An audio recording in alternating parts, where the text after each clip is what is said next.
Sabah kan, orang pergi Papar, tengok tamu di sini.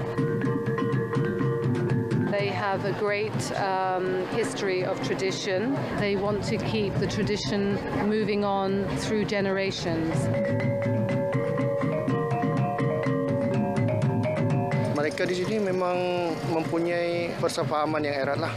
Jadi untuk mengenali tentang masyarakat dan aktiviti-aktiviti penduduk setempat, teruskan bersama Destinasi Etnik.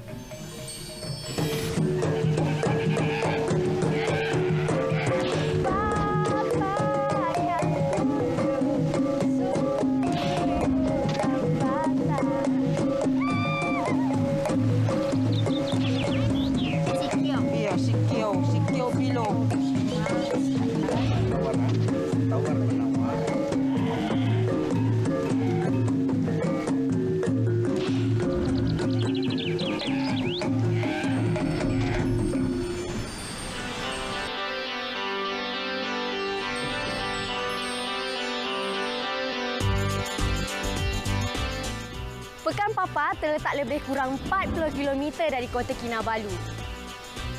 Dan majoriti penduduknya terdiri daripada suku kaum Brunei, Kadazan dan juga Bajau. Dan daerah ini sangat popular dengan perusahaan industri desa yang berpotensi untuk dipasarkan ke luar negeri Sabah. Bersama-sama saya sekarang ialah Yang Berhormat Datuk Karim Haji Bujang, Ahli Dewan Undangan Negeri Sabah, kawasan Bungawan. Apa khabar, Datuk? Alhamdulillah, sihat. Okey, Datuk, boleh Datuk ceritakan sikit tentang latar belakang daerah Papar ni? Papar merupakan satu daerah yang agak menarik. Bukan sahajanya ia kaya dengan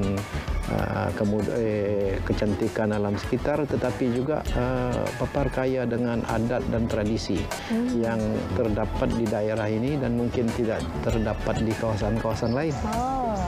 Selain daripada adat-adat yang selalu kita ikuti, tradisi dan kesenian di Papar ini, umpamanya kalau kita sebutkan Pesta Menuai. Pesta Menuai merupakan salah satu pesta yang diraihkan oleh ramai penduduk Bumi Putra yang bukan Islam, dan di Sabah Pesta Menuai merupakan suatu pesta yang tradisi negeri dan akhirnya telah dijadikan sebagai tradisi negara dengan mengadakan rumah terbuka Pesta Menuai dan sebagainya.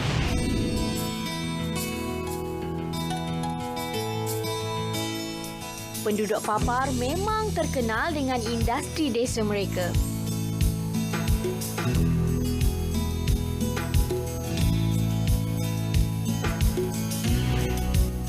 Seperti perusahaan kuih lidah yang terdapat di Kampung Berumbung Papar yang diusahakan oleh Gerakan Daya Wawasan dan melibatkan penduduk setempat.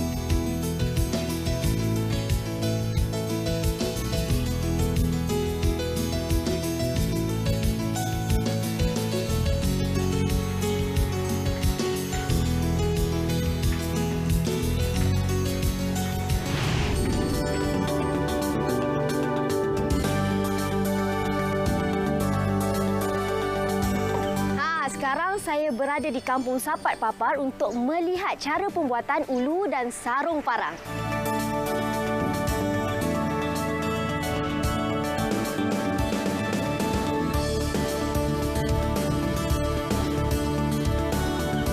Membuat ulu dan sarung parang merupakan salah satu aktiviti dan punca pendapatan bagi masyarakat setempat, seperti yang diusahakan oleh Encik Suhaili. Jadi Encik Suhaili, dah berapa lama Encik Suhaili usahakan bengkel ni? Sebenarnya saya mengusahakan bengkel ini sudah lama, dari tahun 2004. Dan kemudian saya bekerja ini memang ada turun-menurun lah. Daripada arwah nenek, kemudian arwah bapa dan kepada saya. Buat masa ini ada lagi anak kemanakan yang boleh membuat, yang boleh mengukir parang ni. Proses pertama potong, kemudian dia buat hulu. Ya, sarung dan hulu ni dia mesti kayu yang sama. Ya, kayu yang sama, dan yang membuat ini pun adalah mereka-mereka yang terlatih semua. Ada mengambil kursus. Masing-masing ada mempunyai sijil daripada kementerian.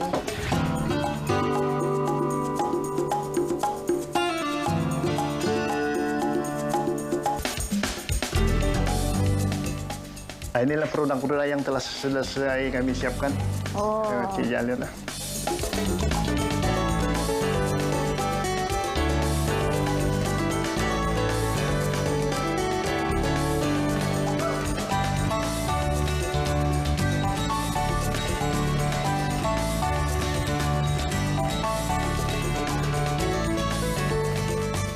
Jadi selepas ni saya akan bawa anda semua untuk melihat cara pembuatan gambus di Kampung Seri Serbang Bongawan yang merupakan salah satu daripada warisan budaya masyarakat Brunei di daerah Papar. Jom.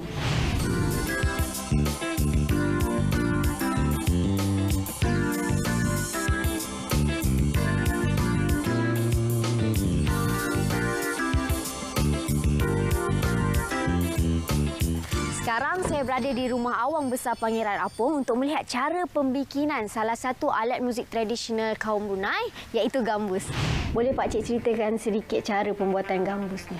Kita cari kayu yang sesuai untuk pembuatan gambus.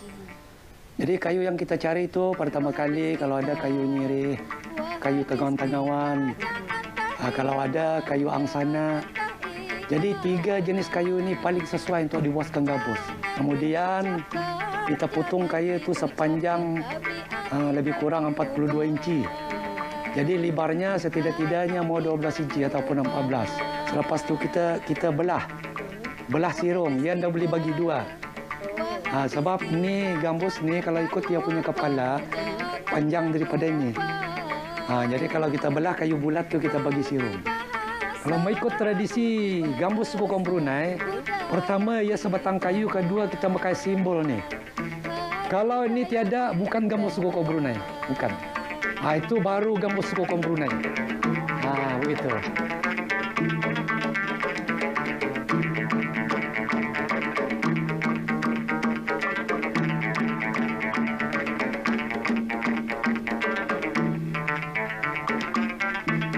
Lepas ni kita akan sama-sama lihat pula persembahan tarian tradisional suku kaum Brunei yang dipersembahkan oleh kumpulan gambus Tunas Harapan Kampung Laut.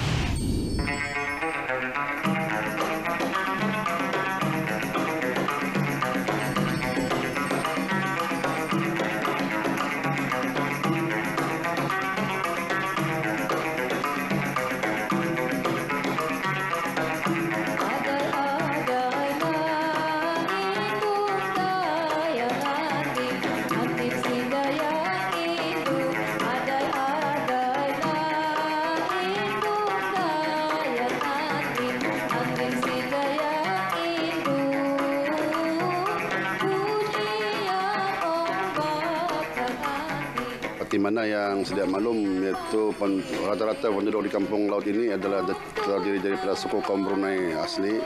Setiap kali majlis-majlis perkahwinan misalnya diadakan di kampung laut ini, mereka tidak ketinggalan untuk menempah kumpulan gambus harapan ini untuk menyerikan lagi suasana majlis perkahwinan anak mereka.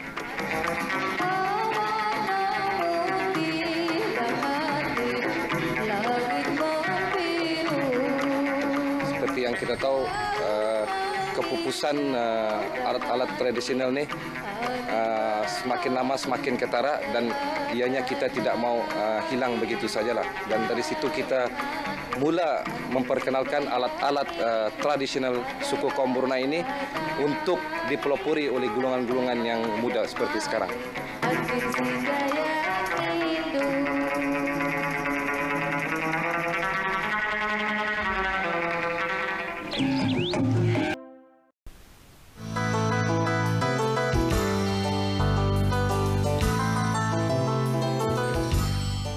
Pekan Papar cukup terkenal dengan hasil pertanian seperti yang terdapat di pasar tamu ini.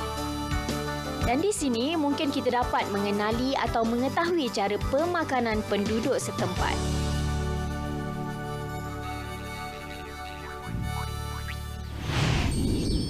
Kopi bos ya, Ninai. Menegana po. Buat apa ni? Oh, kami buat pinompo. Pinompo. Pinompo. Oh. Kelapa. Kelapa muda. Sebelum masak dulu ke kelapa. Oh. Ini salah satu masakan tradisional kaum Kadazan lah. Iya. Jadi sudah apa? Ikan keluar dia punya bau kan. Oh, sampai ada bau lah. Ya, ini kering-kering sedikit. Balut-balut itu apa? Sagu. Biasanya masakan Belum ni ada. kan Inai, makan waktu bila? Bila-bila pun boleh. Bila-bila pun. Macam 8 pagi pun boleh minum sama kopi. Ini tepung sagu lah. Dicampur. Dicampur macam itu je lah. Macam ini juga kasih campur ini. Buah-buah. Jadi dah taruh apa-apa perisa tak? Tiada. Gula ke? Gula saja. Gula sajalah. Ini kelapa sama sagu, tepung sagu kan. Balut taruh gula itu saja. Sampai menangis saya. Sedih, masak pun sedih. Taruh gula. Ini mau taruh gula tu kan.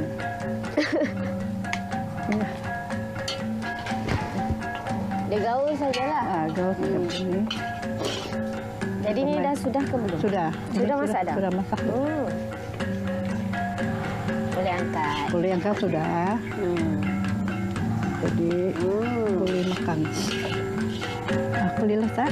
Dah siap dah kan? Ya, sudah siap. Kulit lesat sudah.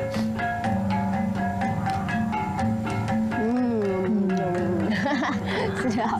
Inilah dia pun pinompo. Pinompo. Masakan tradisional kaum Kadazan. Pinompo. Inai, apa nama masakan yang seterusnya ni?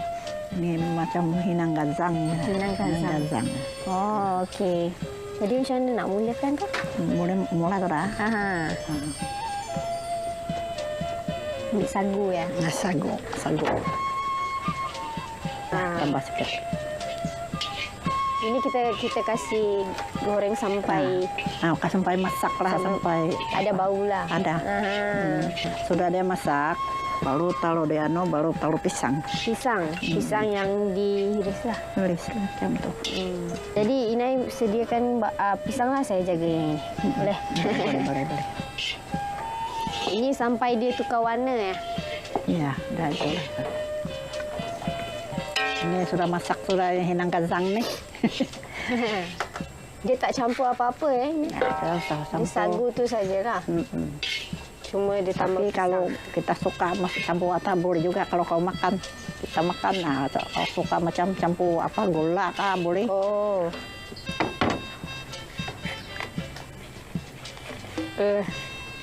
Jadi ni biasa boleh bawa bekal kalau pergi sawah. Boleh. Kau picit ini begini kau macam bawa kuih. Bawa kuih lah itu. Saya cuba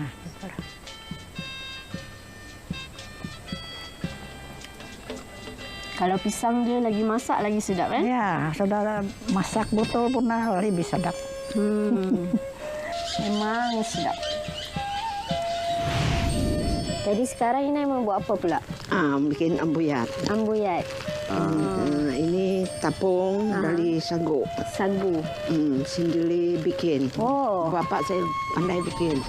Jadi ini saja sekarang tiada padi. Ada padi pun, time pun itu dipun angkat. Jadi sekarang kecil-kecil lagi. Makan ini saja. Campur air sikit. Supaya dia sikit-sikit lah. Sampai dilarut lah. Tuang air panas. Oh, dia berapa banyak air? Air panas. Kasih berantik macam keras. Pelan-pelan. Wow. Jadi macam gam ya? Gam lah ni. Yalah. Ni dah siap lah ni? Siap sudah. Inai, selain makan kosong macam ni, dia boleh makan dengan apa lagi? Makan ikan. Boleh makan ikan. Selalu masak ikan kan, selalu ambil itu isi. Makan ikan. Jadi boleh campur ini.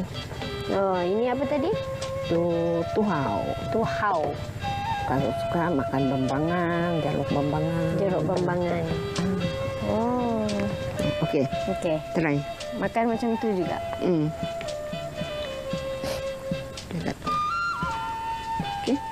rasa ikan lah. Dia rasa asam. Sedap. Yalah. Darina inilah dia salah satu daripada masakan tradisional kaum Kadazan yang dipanggil ambuyat. Ambuyat. Jadi selepas ni kita ke paparan yang seterusnya.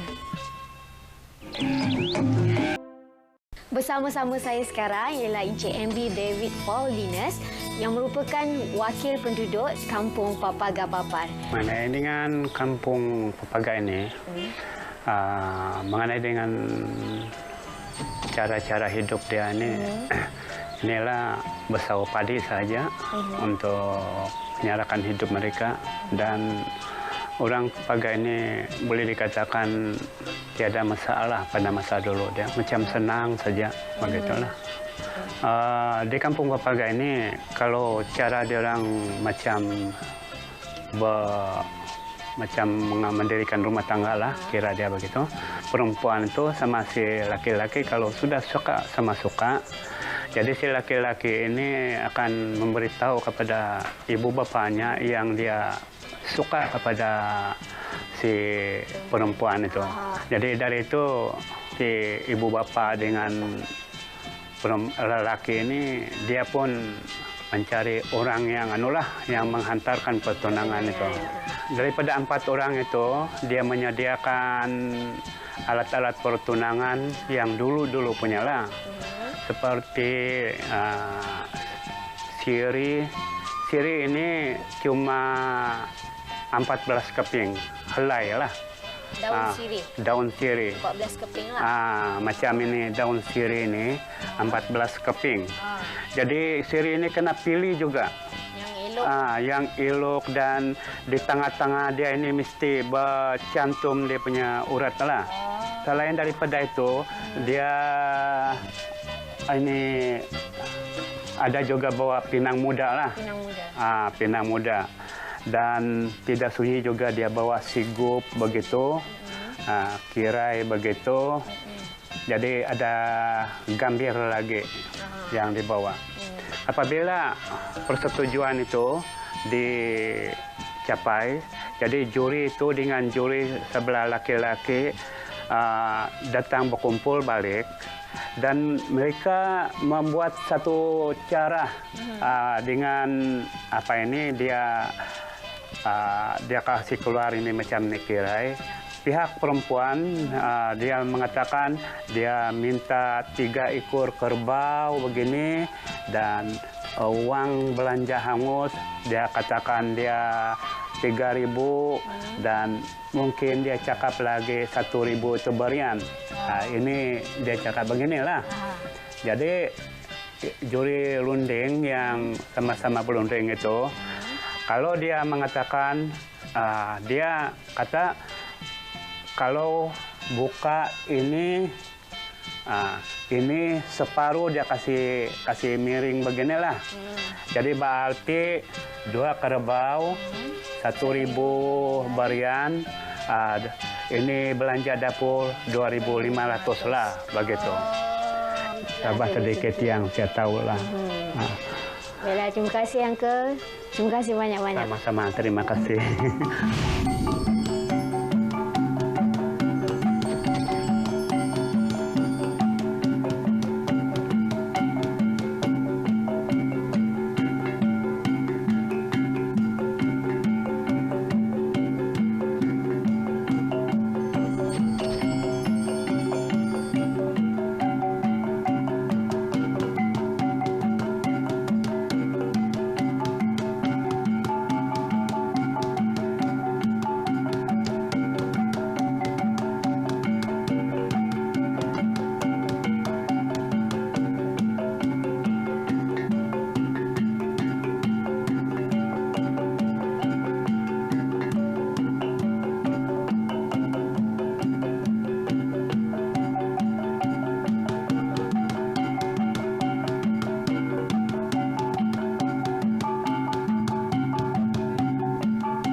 Tapi di samping pesta menuai, ada juga pesta-pesta kecil yang saya lihat sinonim dengan Papar.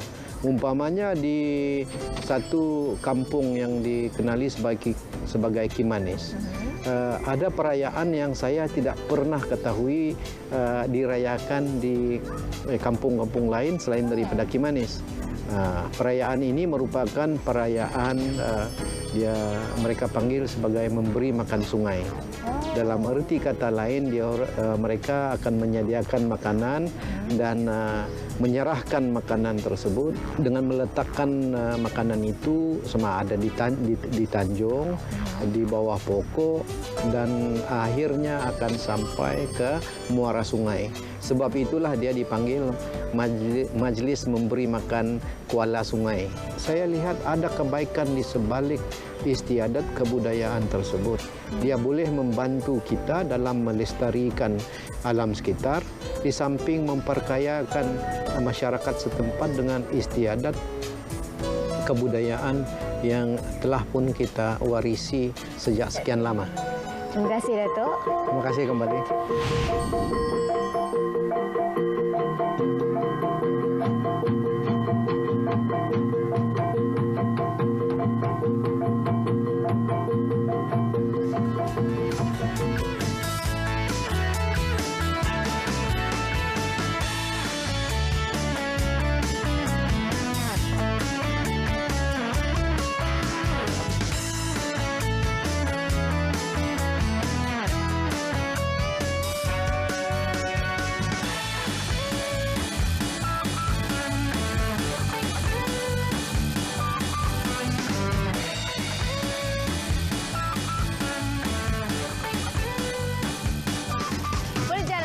Sutra Harbour Marina Club ke Borneo Dinawan Island Resort mengambil masa lebih kurang 20 minit dengan menggunakan bot.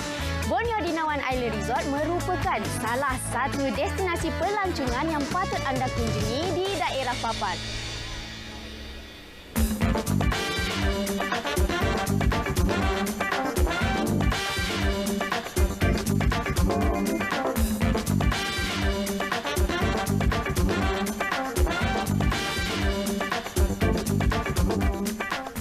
Terdapat pelbagai aktiviti-aktiviti menarik dan kemudahan yang boleh anda nikmati di sini. Jadi, kalau anda semua nak merasai percutian santai, berkunjunglah ke Borneo Dinawan Island Resort.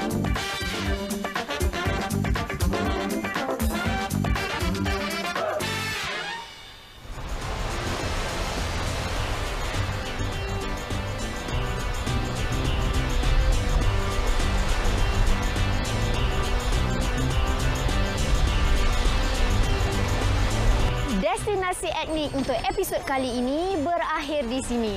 Saya harap dengan paparan yang diberikan kepada anda dapat memberi sedikit sebanyak pengetahuan tentang masyarakat dan budaya di daerah Papar. Sampai kita jumpa lagi di episod yang akan datang bersama-sama saya Ija Arsyad hanya dalam Destinasi Etnik. Sampai jumpa.